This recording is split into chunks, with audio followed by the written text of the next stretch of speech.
大家好，欢迎收看《出外讲台语》，我是阿婷。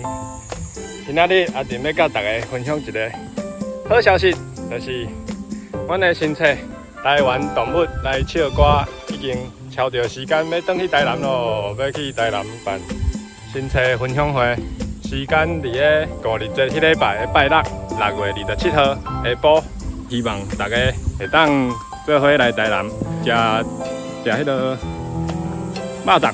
肉粽食了，大家会当做伙来看册听歌。啊，即马热天，风拖足济吼，你看后壁的声，足热烈的哦。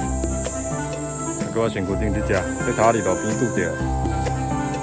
好，啊，希望大家会当做伙来参加哦，多谢，拜拜。